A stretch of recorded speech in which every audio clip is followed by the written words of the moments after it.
doing. You gotta be selective with what you do, because TV can have you watching adverts, TV can have you watching TV.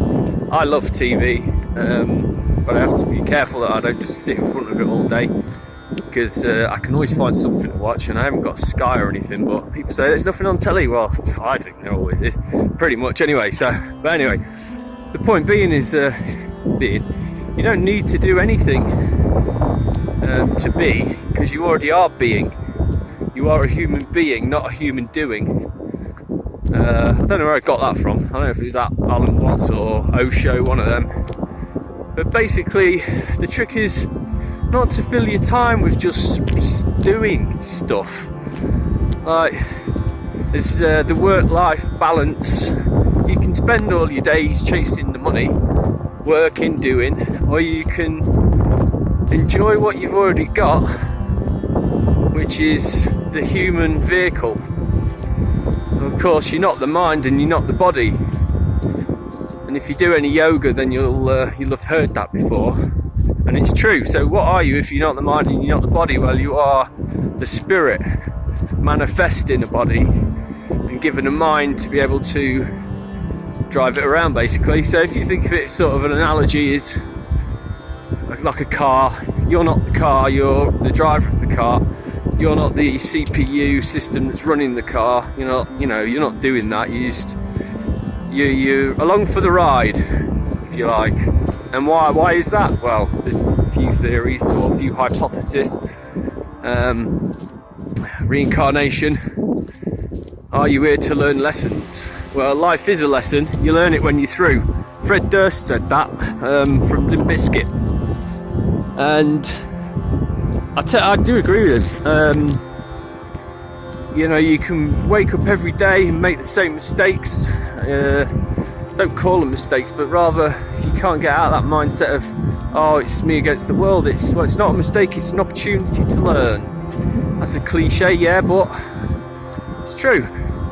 So, if you keep stubbing your toe in the same place every day, are you going to keep doing it? Are you going to take the opportunity to learn? Insanity is repeating the same thing over and over and expecting a different outcome. Well, don't get stuck in that trap. That's what a lot of us do. I know I have in the past. Try to break habits isn't easy, it seems, but you can do it. Re-habituate, rehab yourself. Takes maybe 21 days. That's what I've heard. That's what from psychologists. But you can do it yourself. You don't need anybody's help. Be your own guru. Jiddu Krishnamurti said that. I think that's who said it. Anyway, it doesn't matter who said it. The message is still the same. Be your own guru. I think Deepak Chopra says it as well now. And I started a coaching business, a life coaching business, and then realised that you don't need to. I was a bit redundant, and although, yeah, of course, life coaching does exist, and people like Tony Robbins are doing a great job at it. Oh, car. And that's not Tony Robbins from Time Team, by the way. The American Tony Robbins, a big, massive chap with a deep voice. I'll put something so you can see if you've never heard of him. He was kind of an inspiration to me. I started listening to his stuff about just unmind-fucking yourself, basically, because that's what we're all doing on some level, myself included. And I consider myself to be enlightened. And what does that mean? So people think enlightenment's hard. Well, it's not hard. The Buddha spent a lot of his time starving himself, eating the grain of rice. Was that the way to spirituality? Well, the point is, there is no way to spirituality. It's not spirituality, it's not way. What it is that you are that already. And so you don't need to do, you just need to be. And what does enlightenment, so let's take the word. You've enlightened something. So you've basically realised by shining the light in the places you don't want to, this is what Freud was saying, look in the place you don't want to look, and realising that, yeah, of course we've all done bad things and we've all made mistakes, but that's not really who you are. Some guy out on his bike, that's a bit of an ill. So after the starvation phase, I'll put a little picture of a statue. Oh, another car. You find there's nothing to do. There are practices that will help you clear away the nonsense, get out of your own way. You know, when you're doing yoga, that's union with the cosmos, to yoke. You're already the cosmos, you're already God. Whether you believe it or not, that's the problem. You are.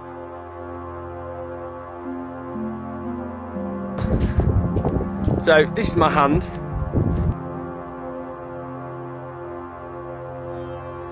Is that thumbnail part of my hand? It may not be the depiction of God that some religions will have you think of, but nonetheless that fingernail is still part of this whole. That's not apart, not separate, no this and that. It's all aspects of the same thing. And what is God? Well, God is not a person necessarily sat up in heaven, but the divine creator, the divine creator of things. Why is it divine? Well, it's divine, it's loving, it must be loving. Why? Because it creates. Of course there has to be destruction, and that's where the Hindu idea of Shiva comes in, the destroyer. And of course things do become destroyed, we atrophy, we die. That's just the way it is. That is life. It's not if you die, it's when you die. And it's how you prepare yourself for the letting go of the body and the mind, and then you are really what you always were, being of light, enjoying an earthly experience or not. So if you enjoy it, it's heaven. If you don't, it's hell. And I mean joy as in not synonymous with happy, because that's not what joy is. Joy is a different thing, not to be attained but to be realised. Things you buy can make you temporarily happy, but that's not going to make you joyful. So I'm not the only person wearing shorts. There's a lass just run up this hill, and I'm not kidding you, it must be like 3 mile hill to get up it. She's enjoying herself. Yeah, she'll get the runner's high, which is linked to the cannabidiol or cannabis system. Let's keep it simple. The cannabis system in your brain. That's why you get a runner's high. It's the same system that when you smoke a joint you get high. You're just accessing it in a different way. So you might have heard Wim Hof say, "Get high on your own supply." Well, yeah, you can. That's what breathing exercises do. They cleanse you. That's what a yama means. It's like a detox. Prana, life force, spirit, breath. It's all linked to the same word and meaning. So if you find yourself this is a good way to do it, right? If you think, where's my day gone? What have I done today? Oh, it flew by, yeah?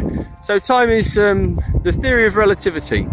As Einstein described it to one of his students, he said, and the student couldn't get the concept, he said, well, if you sit on the couch with your girlfriend, an hour seems like 5 minutes, but if you're sitting on the couch with your girlfriend and your mother-in-law, that hour seems like 5 hours. So it's all relative. So if your day's dragging, you're not doing what you should be doing in life. At a deep level, you know that. Your subconscious and your unconscious know that. You know it really, you're just not, you're kidding yourself. You're chasing the money, taking the first job that came possibly, or what you think is the best job for you, but might not be. How much thought did you put into getting that job? And of course, when you're young, and this is the trap of university, you don't really know who you are yet. So you go to university, and I mean, how many people know this, right?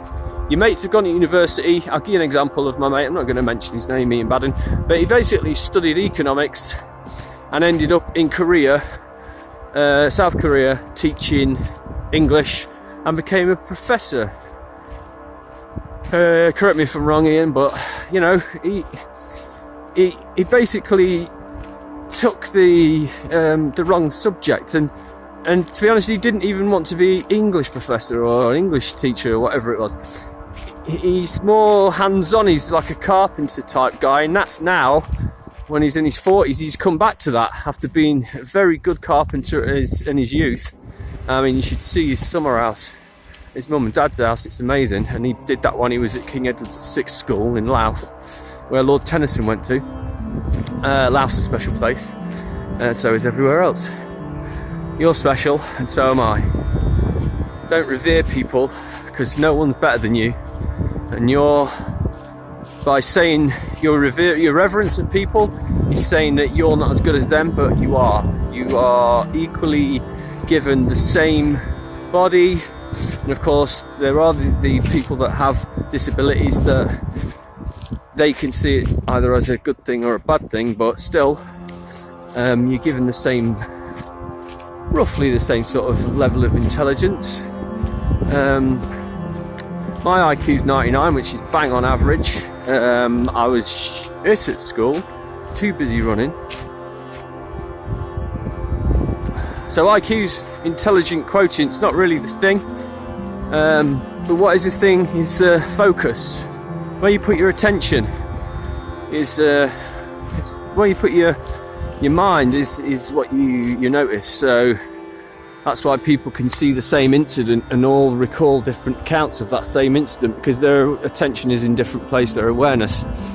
If you want to be good at something, you have to focus on it, and you have to be aware of what it is you're learning, otherwise it's pointless. People can learn something because they're told to and they're required to by their job, or they can learn it because they're curious. And the people that are curious are the ones that learn better, or they learn it more easy, let's say. They enjoy it. It's a joyous practice for them. So yeah, it's down to you really. You have all the tools at your disposal. Believe that you are already enough. If you believe what the Buddhists say you are God, or a God, or a version of God, or part of God, or you're part of the creation, right? You don't think you can create things? Well, men and women can have babies, and isn't that a miracle?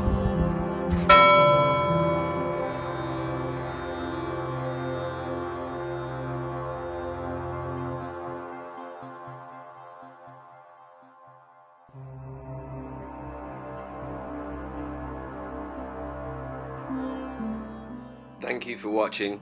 I invite you to listen to the remaining of this video, as it has some music which I've created, which is to help you meditate and relax and contemplate the subject of this video. Perhaps know that you are loved, and you just need to remove the blockages that allow that love to flow through you, to you, through you, from you. You are loved. Peace out.